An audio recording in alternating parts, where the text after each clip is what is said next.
This Man of Steel movie, it's not good. Welcome to week 1 of the road to Wonder Woman 1984. Throughout this series, we're going to have one amazing journey as we reach and anticipate the release of Wonder Woman 1984. Then, of course, we'll be concluding the series with a review of Wonder Woman 1984 on the day after Christmas. So strap in because it's going to be not only a long ride, but there are so many bad movies on this list, which means I'll be ranting a lot. To give a small breakdown before we get further into the video, Week 1, Man of Steel and Batman v Superman. Week 2, Suicide Squad and Wonder Woman. Week 3, Justice League and Aquaman. Week 4, Shazam and Birds of Prey. And finally, Wonder Woman 1984 reviewed. As always, I'm your host, Justin, otherwise known as IDontBeatGames, and I'm here to bring that DCEU content right to your monitors. Man of Steel is boring, slow, and relies on way too much exposition to tell its story. From its super bland color palette to the fact that this movie could have so much content cut out of it, this movie is not good. The worst part is that there are glimpses of potential there. If so much content was removed and written better, we might have actually had a good Superman movie. The budget was there, you can't lie to me about that. I mean, come on, look at the second half of this movie. That's basically mindless destruction.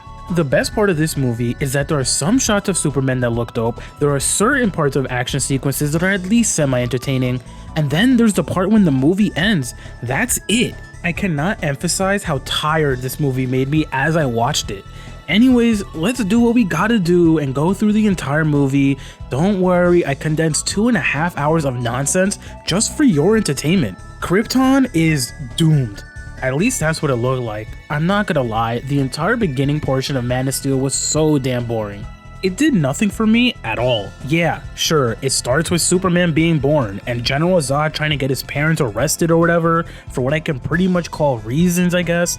I'm sure they explained it, but it honestly wasn't interesting enough for me to actually keep in my mind. Things happen, Superman's dad does what he has to do to steal some codex thing that I'm assuming has all of the information he needs to figure out where to send Superman to make sure he lives a better life somewhere since, you know, Krypton is doomed. Superman's dad finds, out of all places in the universe, Earth, as if we don't have enough issues going on over here. Superman's mom is all logical and is like, he's gonna be a freak to them, they'll kill him. Meanwhile, Superman's dad is all like, how? He'll be a god to them. Like, yeah man, sure, let's see how that ages. General Zod finds out and he's all mad, so he tries to stop them from sending Superman to Earth and that fails. He kills Superman's dad, Jor-El, and he tries to get Lara, Superman's mom, to tell him where Superman's heading, and she's all like, LOL, no. Zod and his little henchmen get arrested because, you know, that's what happens when you're an idiot. Krypton finally goes boom. Now we meet our Superman, Clark Kent. At this point in time, the movie finally gets interesting because, man, that entire beginning did little to nothing for me. Clark is a fisherman when we finally meet him. On the job, there's a rig not too far away that's about to explode. Clark decides to put this upon himself and shows these workers on the rig that he's Superman. He, of course, saves the day in a dramatic fashion and ends up in the ocean. During his little nap in the ocean, we end up getting some flashbacks to help build up his character and showcase the struggles he had as a young kid due to not understanding his power. On one hand, I want to hate on this because it feels unnecessary in a way, but on the other hand, I completely understand that they're trying to demonstrate how far he's come since he was a young boy. Back to modern times, Clark lives, of course. He ends up on some sort of island or whatever where people happen to be hanging clothes. I'm pretty sure he steals them or whatever, but then right when we're getting to the parts we care about, then boom, they play another flashback. This time, this flashback is on a school bus and Clark is getting bullied. Clark's solution? Nearly kill every kid on the bus by blowing out a tire just to showcase that he's been Superman in his heart since he was young. At least I think that's the case. Look, at this point we're 30 minutes into the movie and I've condensed this into literally 3 paragraphs of this script. You're welcome. The flashback continues and the most important thing you need to know out of this entire sequence is that Clark's dad knows he's not from this world. Clark's dad believes that he was sent here for a reason and still calls him his son despite knowing that he has a dad somewhere else out there. He's the real MVP. We finally get to meet Lois Lane, who's a reporter for the Daily Planet.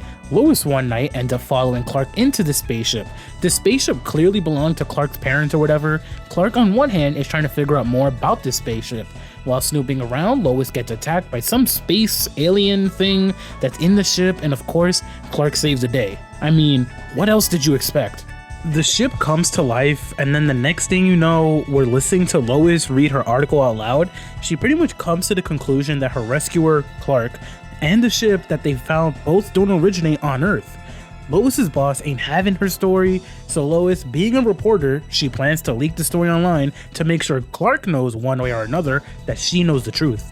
After having exposition in the beginning of the movie, and exposition via the use of flashbacks, we are now 47 to 48 minutes in this movie. Guess what? More exposition. Clark's back over on the ship, and this AI that happens to look like Clark's dad is giving Clark information about where he comes from, meaning that they're literally having Clark stand there as this AI tells us exactly what happened in the beginning of this movie. Sure, I get it, Clark needs to find out more about his family's history, how he got here on Earth and all of that, but dude, it just feels like they're retelling us this story again in case we got too bored and forgot how we even got here in the first place. There's still an hour and a half of this godforsaken movie. The most you need to know out of this entire exposition scene that I refuse to summarize, by the way, is that Clark finally gets his Superman suit. That's it, I'm not gonna waste your time. Clark finally flies in this movie and ends up crashing into a mountain because, you know, he's never done it before or whatever. Then he finally gets his shit together and we get a full-on flying montage. I literally cannot complain because this has been the best sequence of this entire movie.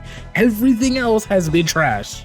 Meanwhile, Lois is trying to find Clark again and is on a journey trying to ask people all around if they know literally anything about him since he's been MIA.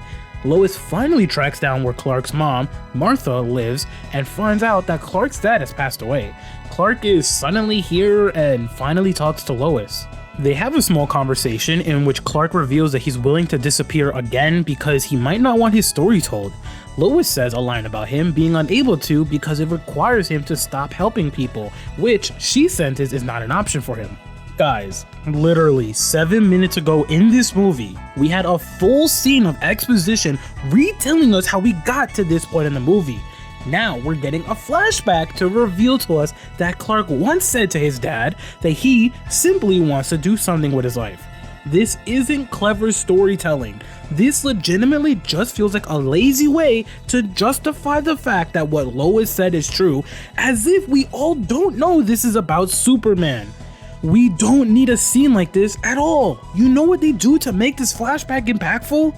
They show us how Clark's dad died. Okay, let me take a minute to recollect myself. Lois pulls the story because of her conversation with Clark. Clark reveals to his mom that he knows where he comes from, and we're keeping it pushing at this point. A UFO decides to make a dramatic entrance as the world watches and they broadcast a sequence around the world saying, "You are not alone." It's General Zod, who is still somehow alive after all of these years. Basically, he calls out Clark publicly saying to surrender within 24 hours or bad things are gonna happen. Clark finally reveals himself to the world and is surrounded by the military as he floats in the sky, which is admittedly dope. He immediately requests to speak to Lois Lane and surrenders to the military general as long as Lois gets to be free. Clark and Lois have a private conversation about his logo, which he finally explains that it means hope. The military general reveals to Clark that he has to be handed over to Zod, and Clark is pretty much cool with it. Apparently, Zod's henchman, Feora, takes Lois and Clark with her despite Zod only asking for Clark originally. Finally, Zod and Clark come face to face, which leads to, and you've probably guessed it already, more exposition. I don't care nearly enough at this point in the movie to break down this entire segment.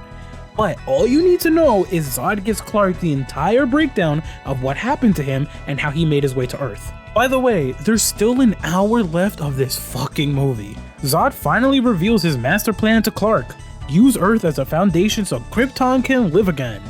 Arguably the third most interesting thing in this movie happens finally.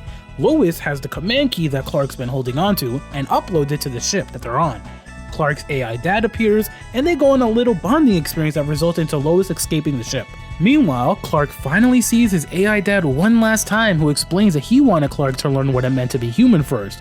Clark goes ahead and saves Lois from her pod that was gonna explode. Oh my god, finally, actual action scenes in this movie. Zod harming Martha ended up getting Clark to pull up and beat his ass.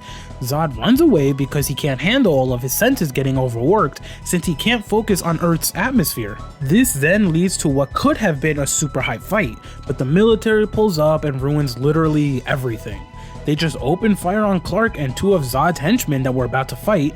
Meanwhile, there's a whole town's worth of people in the same buildings they're shooting at. Feora, the other henchman dude, and Clark start to finally fight. This leads to a massive destruction montage and the action literally just keeps on going.